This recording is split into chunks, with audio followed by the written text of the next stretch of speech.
Welcome, everyone. We are starting for our co-curricular activities webinar today. It is a very brisk and cold day here in College Station.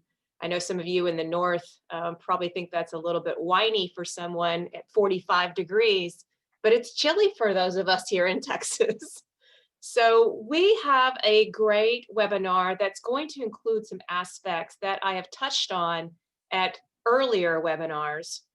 But today I'm going to go into a little bit more detail about some of the aspects of how we support our students in the co-curricular outside of the classroom activities. So we're going to get started with an opportunity for you to send some chat questions for us. My GA, Dylan Armstrong, is a current student and will be manning those chat questions and answering those as he can, or he'll get my attention to answer them verbally. But we can also have an opportunity towards the end to do that where you just unmute yourself and ask us those questions.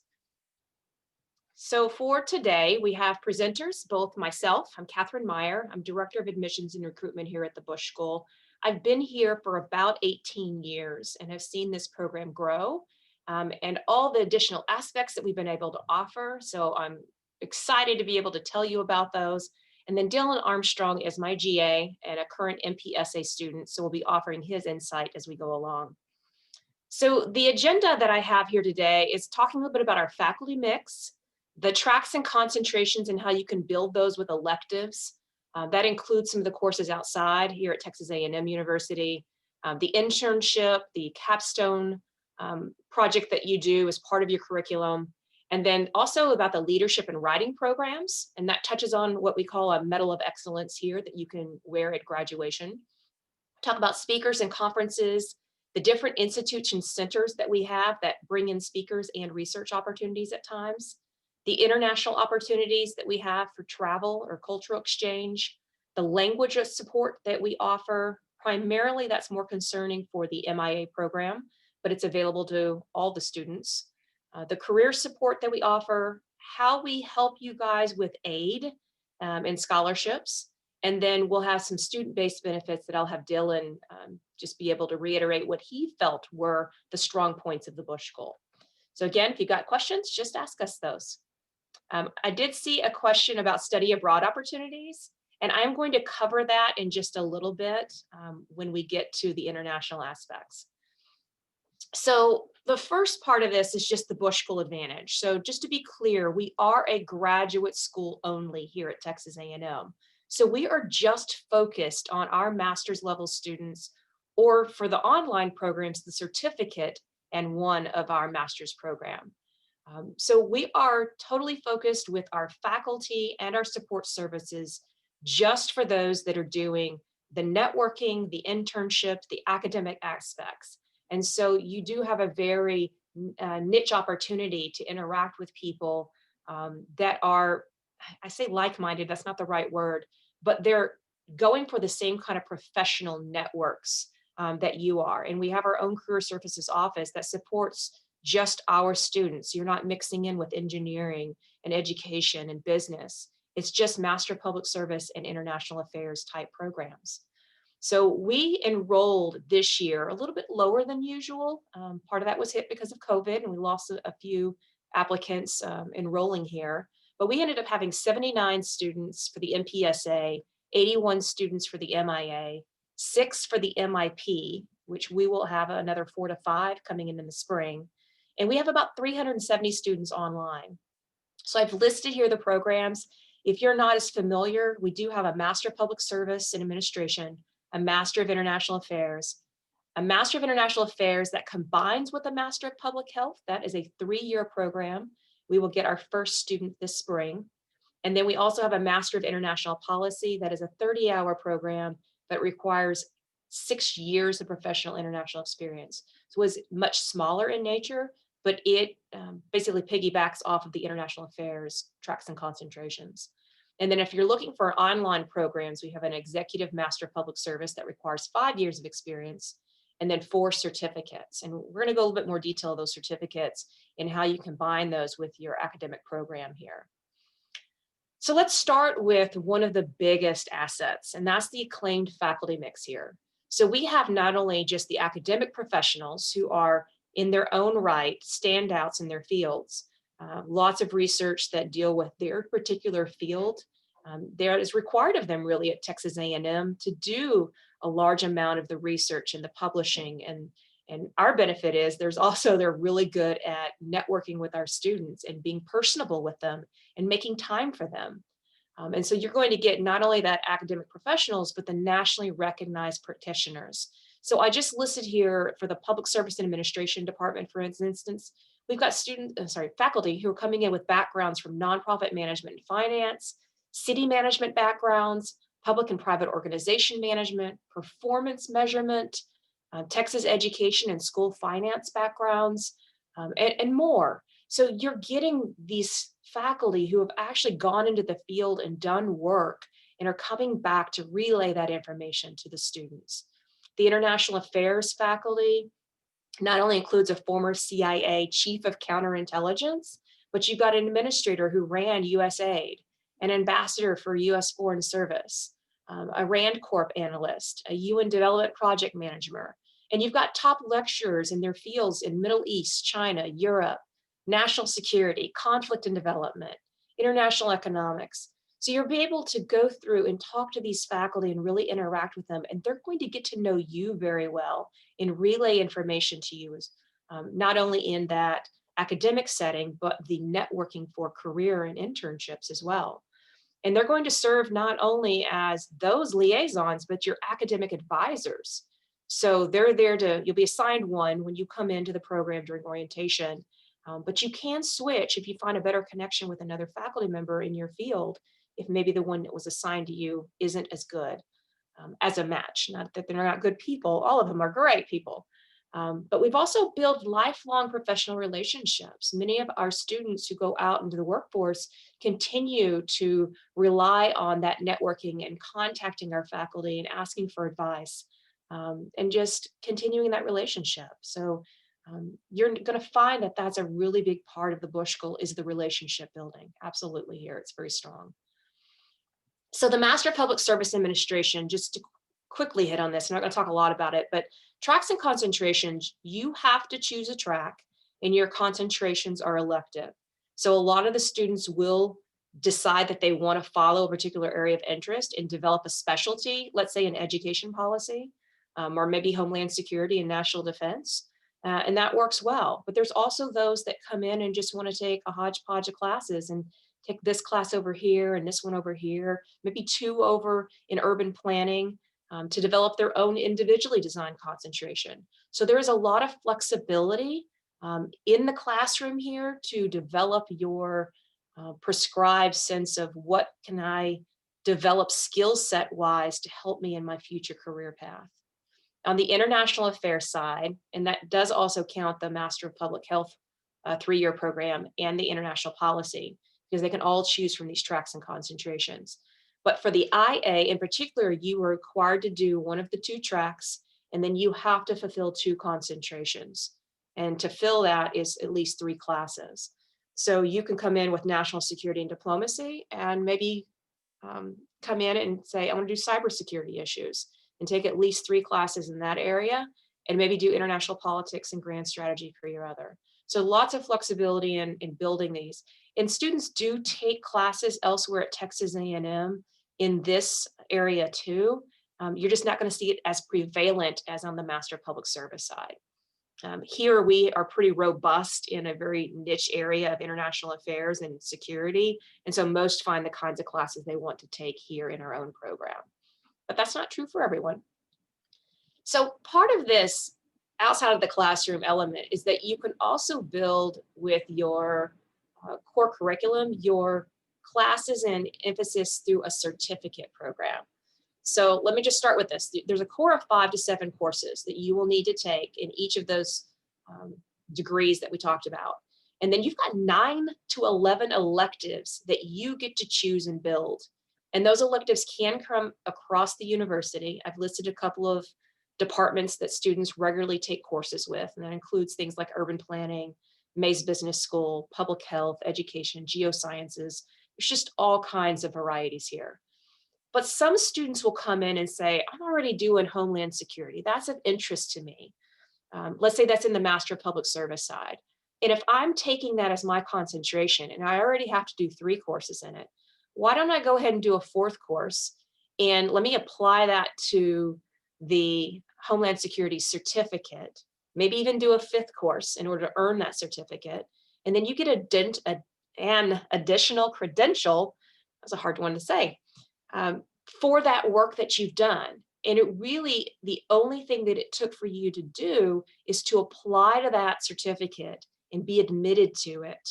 And that way, the courses that you're taking in the MPSA or the MIA can also double count towards that certificate. So you would just need to open a separate application in Unicast, apply for that, and then you can get your credential not only in the Master of Public Service, but with a certificate in Homeland Security. And you can do the same thing in nonprofit management. You can do the same thing in advanced international affairs. There's just some that have a better match because the curriculum aligns better. So for instance, on the international affairs side, you can do public management, particularly if you're on the development side and doing international NGOs, but it has to make sense that it goes along with your degree plan as well. So just a food for thought. If you think this is something of interest to you, it would be around that $90 application cost to apply for it, and you get 2 credentials when you're done. So the professionalism, keep in mind, you are required to do an internship if you don't come in with substantial work experience, and you get to pick where you want that internship to be. So it's either domestic or internationally based of your choosing. You can apply for career service funding if you get one of those internships that is unpaid. And the way you qualify for that is by attending a number of career service workshops in the fall and spring. And then how much support that you're getting is based on the location of where you'll be. So someone who is working in Washington, D.C. would get more funding than someone who might be in Dallas, Texas. And then the MIA has also said that if you need to work on your language, or if you choose that this is the path you want to do, then you can do your language immersion in place of that internship.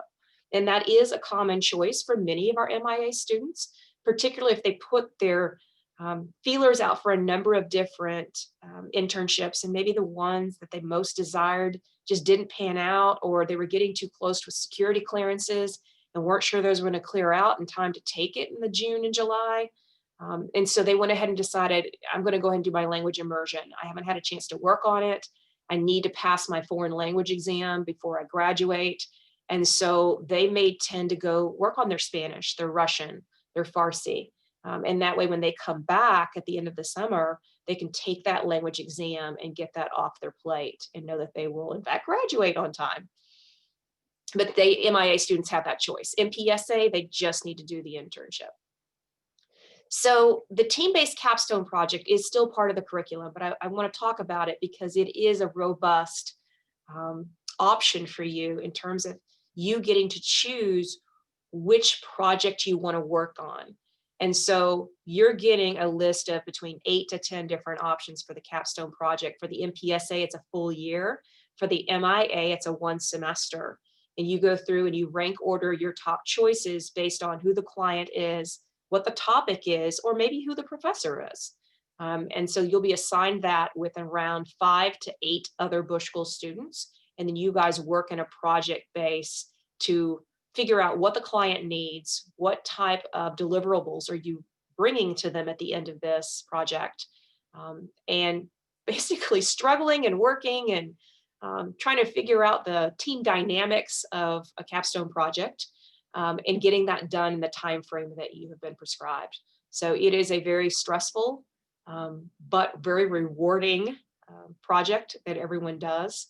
And you do have to report that back out. In the past, a lot of that has been travel, that you could go to Washington, D.C. if your client was based out of there as a group and present it out. Right now we're on restrictions, so obviously we can't do that. But we expect that in another few semesters to a year, we'll be back on track and picking that back up where we left off. So the clients that we come are coming from the faculty to go out and work with who needs some consulting work done. And so those clients are coming from federal, state, local, nonprofits, the same sectors where our students are actually going into for career options. So here's just a couple of examples for these. The clients are ranging from government agencies to nonprofits and private. So federal, you're going to see the Congressional Research Service, CIA, FBI, State Department, USAID. State level, you're going to see a lot of Texas. I saw multiples of the Department of Family and Protective Services here. You've got the Texas legislature every other year, does a spring one. For local business, you've got some that are in the Houston area, New Orleans, Brazos Valley here at Bryan College Station, Harris County, Houston FBI field office. The nonprofits covers just the gamut. United Ways of Texas provides them every few years as well. And then there's private industry as well that we can fulfill. So you just pay attention to what's being out there and you rank order the ones that are of interest to you for that semester or year. So leadership and writing programs is one of the unique aspects of the Bush School. The leadership program is run by Holly Casper-Bauer and is meant to enable students to develop their, evaluating is a better word, evaluating their strengths and abilities, the way that they learn, the way that they interact with other people. And so you're not only doing the formally type of practice here through courses and workshops that she can offer, but you're doing practical work through internships and being involved in our organizations. And then internally, she's doing self-assessments. So you're going to have the Kolb's Learning Style Inventory, the Myers-Briggs assessments, Strengths Quest, the Personal Values Questionnaire. So those are things that we pay for that you can take those. Then it really helps in the dynamics of the group work that you will be doing here, in understanding that if you're a green, you work differently than someone who's a yellow. So you'll understand more of that if you've done these. But I know that that comes into play a lot of times with capstone meetings, and especially if the dynamics are kind of falling apart and they're not working well together, Holly can come in and regroup that thinking and in the mindset of how they're going to accomplish these tasks. But Holly's also a great, just an open door to come in and talk to about issues that you're facing. She works in the student services office here with us, with career and student services. The other aspect is the writing program. And Cindy Razor runs this. Now, I have 2 writing consultants. We have 1 right now. We're still waiting to hire another when we can get back on track. But they're working with students on their writing skills. Now, part of that is one-on-one consultations, but a bigger part of that is the e-portfolios and working on your writing skills and putting together a portfolio that you can then use for your job search. And this particularly comes into very helpful means for the younger students who don't have the work experience to really be able to rely on some past experiences to talk about and answer questions during the interview. So this e-portfolio gives you a chance to reflect on your internship and write down some answers to some very generated questions, so that you do then have some answers about group work. Maybe that was related to your capstone, or about how you worked in an analyst kind of position and taking something and improved it. So they will do a lot of this writing reflection that I think is important, particularly for some of our younger students, but for everybody in general, to help them grow within this professional network. And I did include the writing site. I think this is still it. We did move around some things over the summer, and I didn't check it all, but it's a Google site. So there's some great information here that we put up for our students that you can kind of get on in the lowdown early if you want to go through that website. And then the Medal of Excellence is those who complete both the Bush School Leadership Certificate, which has a number of different checklist items that you need to do, but also attending a number of workshops and assessments and activities, and preparing that e-portfolio that I just talked about with the writing program, in which documents what the student has learned through the degree. And you can earn this Medal of Excellence at graduation. It is a genuine medal that you are wearing around your neck during the graduation ceremony. And only about 12 to 24 students out of a class of 160 to 180 actually go through with this. So it has some prestige. It does take a lot of work, but it is something that a lot of our students like to try to attain. So speakers and conferences, there's national regional speakers that come into the Bush School fairly often, right? I know that at some level there are 2 speakers per week doing something, and oftentimes there's more than that.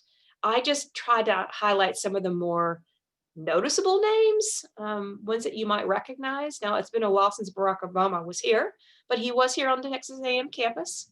But a lot of these others are people who have maybe some more recognition, but there's other speakers that are coming in that deal with policy issues, intelligence issues, diplomacy. They're giving a report on the book that they just wrote that might be in China. So there's all kinds of avenues, and you guys get a choice of which ones you want to go see. Now, we leave the hour open from 12:20 to 1:20 every day. There's no class that meets during that time. And so that is an opportunity for us to bring in speakers. And that includes also some of the career speakers who are coming in to talk about some of the options that they're doing internships or hiring for. And those may be job opportunities you never even thought of or knew existed. And so being able to attend those talks, whether it be a speaker or a career visitor, those are important for you to try to work into your schedule and make time for. There's also a number of conferences, summits, symposiums, there's all kinds of names for them. We've been holding the Global Pandemic Policy Summit for a number of years here in the fall. Same thing with the Texas Symposium on Women, Peace, and Security, run by Dr. Valerie Hudson. And so those are 2 that are very prevalent here at the Bush School, but there's a number of others that are elsewhere here on Texas A&M campus. Now, that Nonprofit Management Forum has been, I think, sometimes a different name for it, leadership program too, but those are offered here at the Bush School as well. And then as far as, this gets a little bit in your face, there's a lot of names here, but we've got a number of new initiatives here with our institutes, programs, and centers. So kind of call it our research arm here, but you got the Institute for Science, Technology, and Public Policy, or ISTEP for short, the Mosbacher Institute for Trade, Economics, and Public Policy, and the Scowcroft Institute of International Affairs. Those are our big 3 that bring in the most speakers or have the most funding for those research projects. Newer for us within the last couple of years is the Center for Nonprofits and Philanthropy, which does a number of leadership and certificate programs, which are fantastic. And then the Albritton Center for Grand Strategy. And they also bring in a number of speakers to come in. There's also now been added the Program on Women, Peace, and Security, again, run by Valerie Hudson, does some tremendous work on gender issues and national security. But we've also got newly embedded here is the Intelligence Studies Program, the Middle East Program, and the Program on Cyber Policy, Strategy, and Security. And then that doesn't even tip the base of what Texas A&M has. So there are all kinds, there's a list of 200. I just tried to grab a couple I felt were more relevant. But there's Emergency Services Training Institute, the National Emergency Response and Rescue Center, the Norman Borlaug Institute for International Agriculture, the list goes on and on. But these are just agencies that also have some research or internship opportunities sometimes that our students will end up being members of the organizations or coming in and doing an internship over the summer with one of those groups. Now we're back to the international opportunities that we had a question earlier about this. So this international opportunities, the field seminars or study abroad, these are offered through Texas A&M Study Abroad Office. So they are open to all grad students at Texas A&M if they want to take them. But we typically do at least 1 trip each May. The exception of that was last May. But we will have usually China every other year. And then the interceding years are Germany, Italy, Egypt, India, Canada, Turkey, Qatar, wherever those faculty who are ready to take a trip and want to do some research and go visit can put together those trips. So I don't know what the next one is on the horizon. I thought China was the one that was canceled, but I really just need to kind of go back and double check that. But you pay that additional study abroad cost, and then you can get a 3-hour course credit for the work that you're doing for that course. And that's usually a spring course that's being offered because the trip is taken in May. And then you come back and submit your analysis or the paperwork that you might have had to write for it, and then you get that class credit. There's also a number of reciprocal exchanges that are available for a semester language study. And we've got students also coming from their institutions to us. And so we've had that reciprocal with Wales, Korea, China, and Germany. Those are the institutions. I didn't write down the institutions, but I can provide those if those are interest. I don't know that a lot of our students do the semester exchange, but it is available for those that are interested in it. I think primarily not as many do is because it does throw you off schedule because you can't keep up your 12 hours at a semester in order to complete in 2 years when you're doing these exchanges, unless you're putting a lot on your plate and taking some online coursework. But it is available and ready for those that want it. And then as far as another couple of international opportunities is the capstone projects. So many times the capstones will have clients who are internationally based, or the subject matter of what they're studying might be going into refugee areas somewhere in the European area. And so you guys might be taking travel to that part. It may not be the whole team of the capstone, but maybe 3 or 4 of the members of 8. And so we've done trips to Lebanon, Nicaragua, Romania, and Greece. I didn't even include the one for Mexico City. I know an MPSA group did that one a year or 2 ago. So language support, I had mentioned earlier, the international affairs, you have to pass a foreign language in order to graduate. And so we work with the American Council on the Teaching of Foreign Languages, ACTFL. We can take other testing that if someone has come through for Peace Corps or through the military and they use a different testing center, they just have to run that by Jim Olson. And his picture's right there, in fact. He's the one who leads our intelligence study here, but he also leads the language organization and just making sure that everyone's getting their test taken and how to get the steps done, making sure you're evaluated and ready for that. But you have to take that exam no later than the end of your 3rd semester here, because if you don't pass it, you need time to be able to retake it and still be able to have a chance to graduate in May on time. If you do not pass that language exam for the MIA program, you get an empty tube.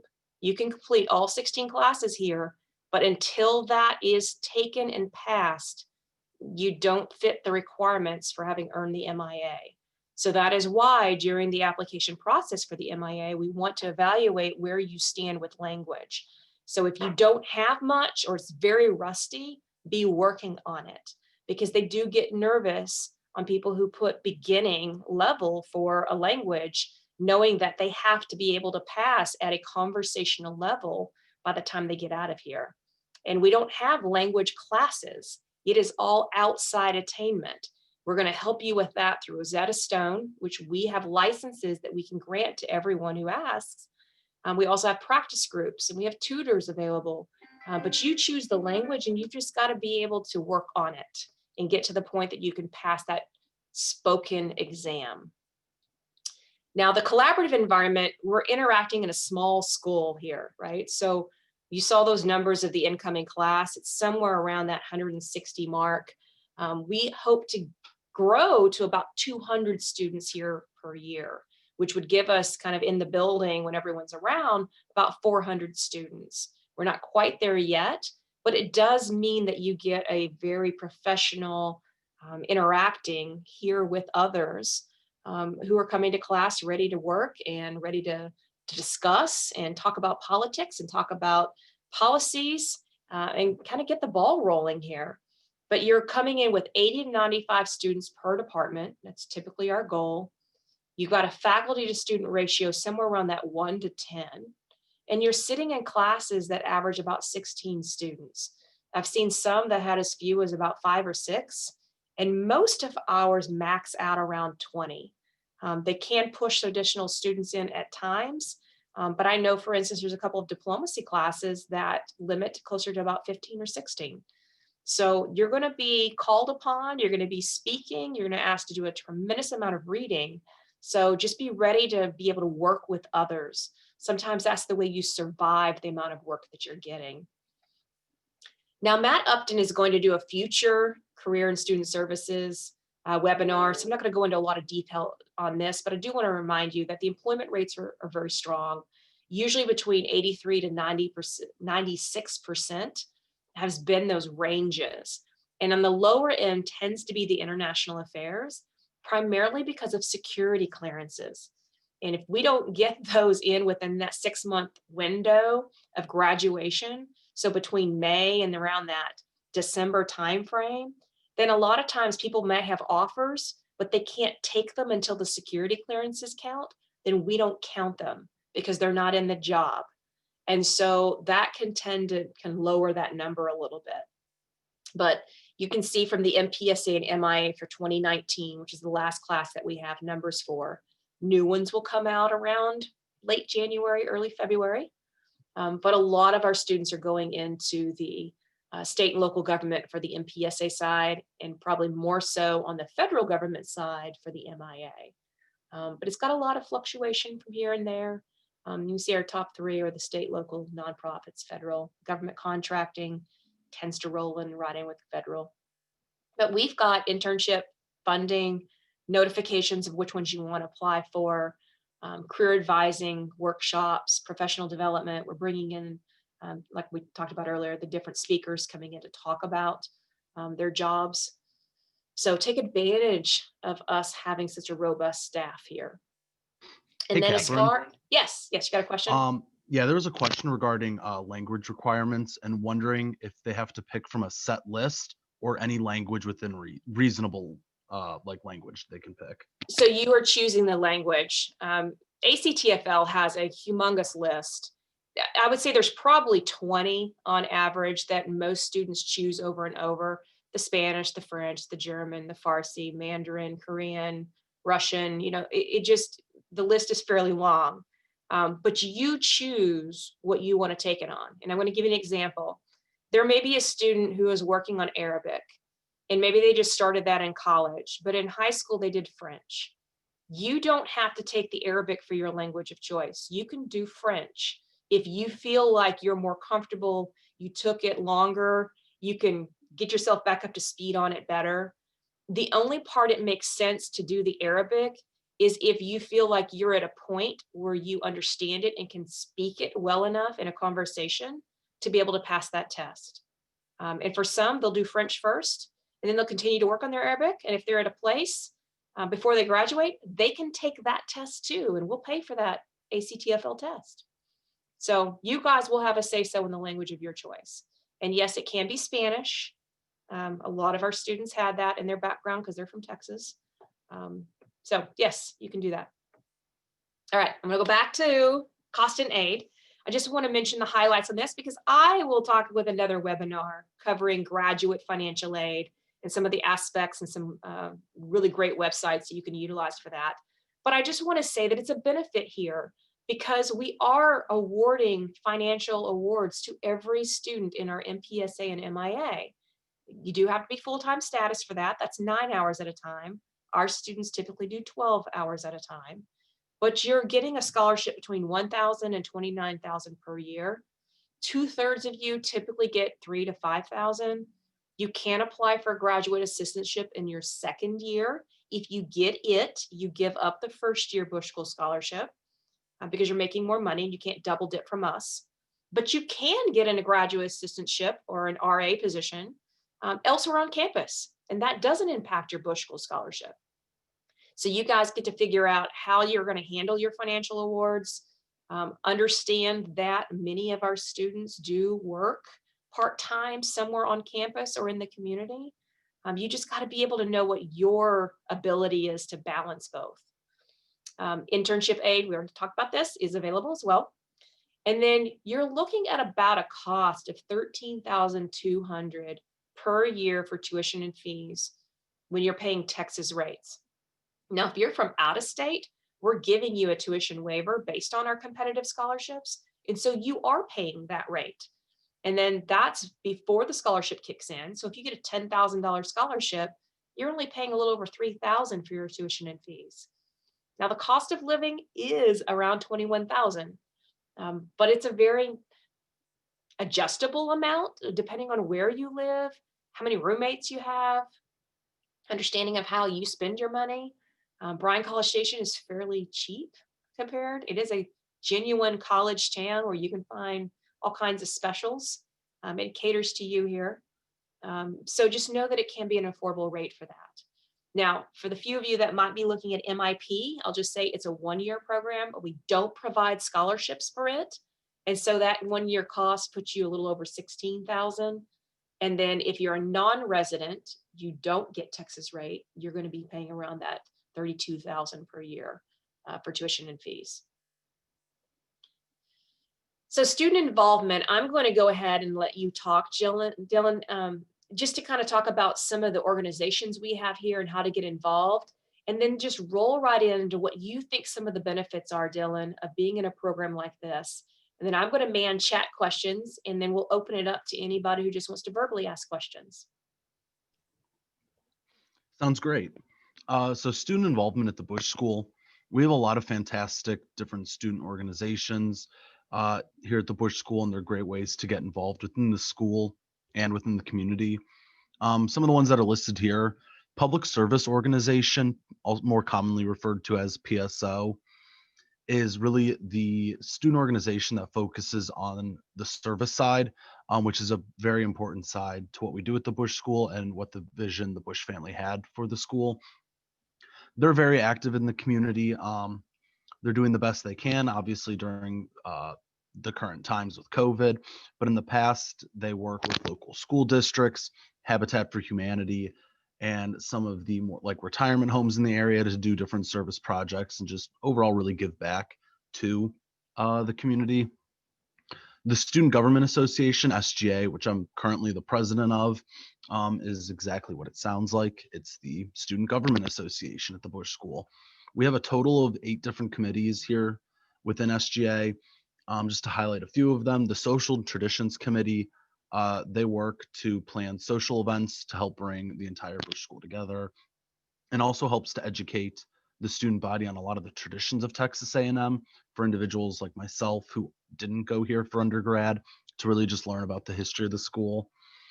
And then the tailgating committee, that's during football season. We'll have like a little area where the Bush School students are able to get together and hang out prior to the football games. And then intramurals, which is also the Bushwhacker athletics.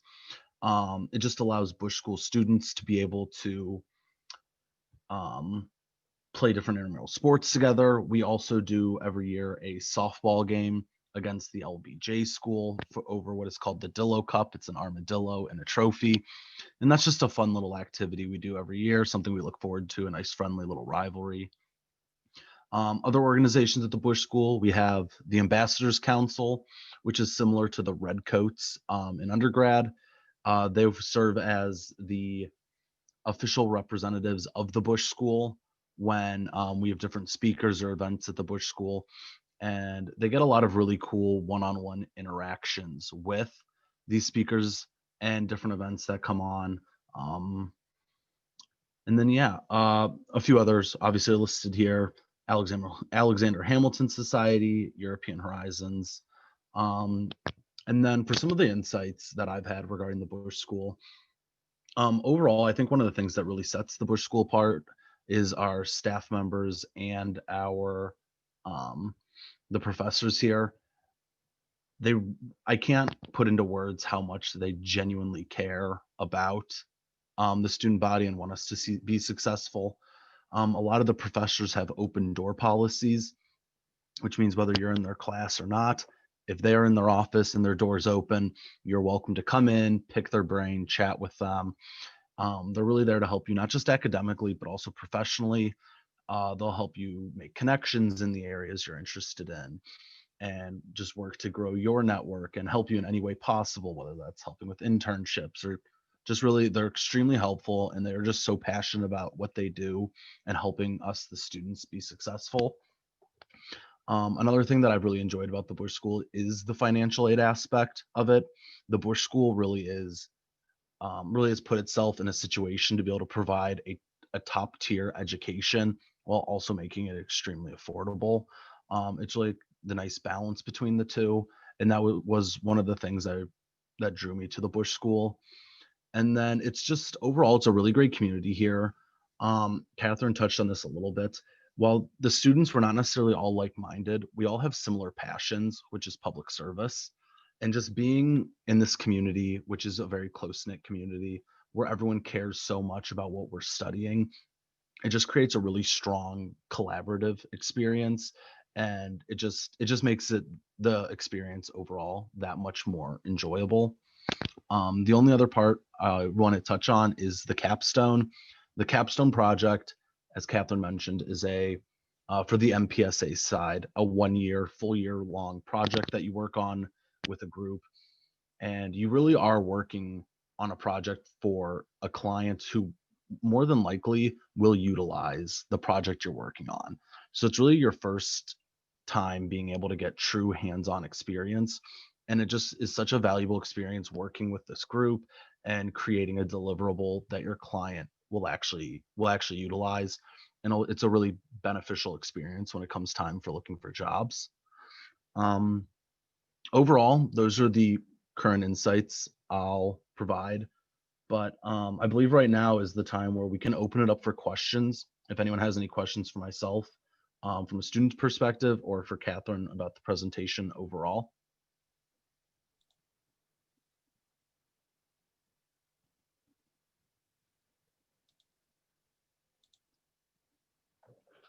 Well, it's a quiet group.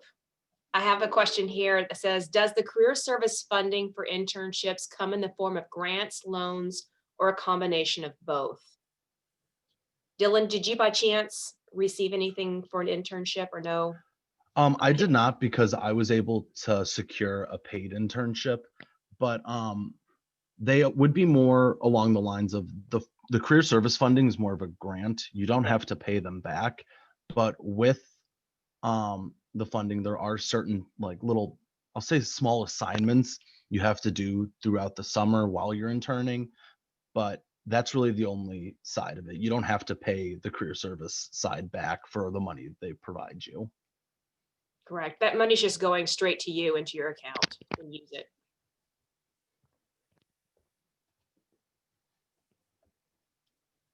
Is there anybody who wants to unmute and ask a question?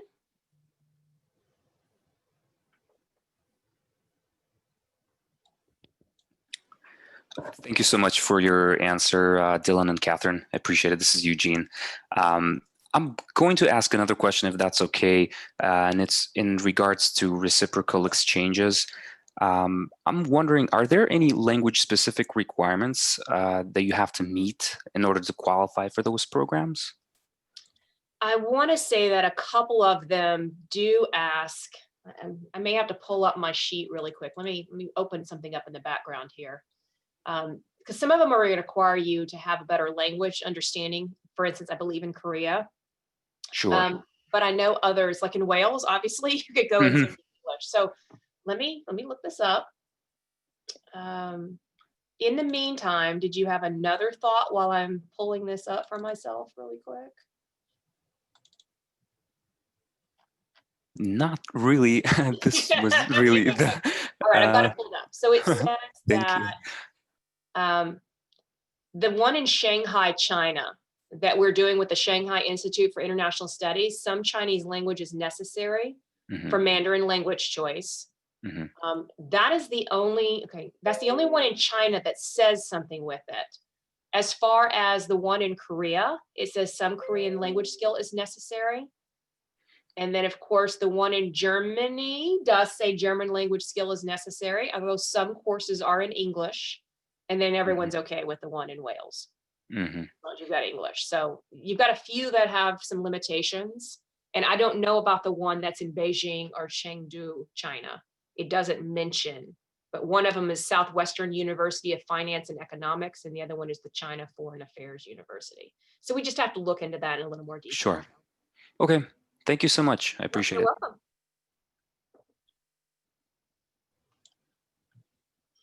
So I'm going to go ahead and move the slide and just talk for a moment. If you do have another question, just unmute yourself in just a moment. But I want to make sure that we end on time and not have a lot of dead air here. But I do want to remind you that you can reach out to myself or Ashley at the Bush School Admissions at tamu.edu. And if you need to get a hold of Dylan and ask some questions of him that he can answer about student life, I can always forward them to him. And then I also want to remind you that we do have some upcoming events and Zoom Q&A hours. So Online webinars on November 12th, we'll have our career development hashtag adulting. So Matt Upton will take care of that one for you. I expect it'll probably be another 35 to 45 minutes. Then I'll do the same thing with financial aid. Just one good thing about turning into that one is I do have a really good overview about how grad school aid works. And there's a couple of helpful websites that might be able to help you kind of get a leg up on what's out there at the grad level, particularly for those that are looking at international affairs and public service. And then as far as getting some specific questions answered, you can always pick up the phone, but we're just going to be online during this hour from 12 to 1 on these dates. And I'll have Dylan on there with me as well. So it'll be every 2 weeks. And then once we get into December, we move it to every week. Closer we get to that priority deadline, we just know people will have questions for us about the application. So with more, we'll come into January. We'll see how it goes. We've had 0 students to 1 or 2 students up to about 8. So we're there to help. So last call, any other questions before we sign off for today? Hello, this is Hayden Murphy. Thank you for all the information that you've put out and for answering a couple of my questions already. I just had one further question about study abroad. One thing I wanted to clarify. Does study abroad mess up your degree progress, or is that if you take like the fall semester with specifically a language focus? There was something you mentioned earlier about how certain programs can throw off your degree progress if you're not careful. So I think what I was hinting at that was typically on the MIA program, the International Affairs, you're doing 12 hours at a time. And when you go away and do those reciprocal exchanges, you're not always taking 12 hours. Because remember, those courses, depends on what you're taking at that university. You're working on language, but you're not necessarily taking the robust class list because those aren't language classes. They're still classes that are being taught in Chinese and so forth. So it depends on how many hours you're taking is if you stay on task, right? On your degree program progress. So if you only take 6 hours and maybe you're a part-time student there, then you've got to make up that 6 hours in the summer or through some online coursework, maybe through one of our certificate courses. So that's what I was hinting at for that. I honestly don't have numbers for how many students do this or for how often, but I'll just have to look up with the MIA program and see when was the last time someone did it, how did they keep on task. But you can graduate with your class in May with an empty tube, but actually get your diploma in August if you need a little more time to complete some courses. So Thank I you hope that very makes much. sense. Yeah, you're welcome. All right, I'm going to assume that was probably the last of the questions, and let's just go ahead and wrap it up today. And then remember, we'd love to see you at our next webinars. I'll send out reminders. And at any time, just reach out and get a hold of us at bushschool.admissions@tanu.edu or give us a call. And we hope to see you guys and interact with you in future events. Thank you guys so much for being here today.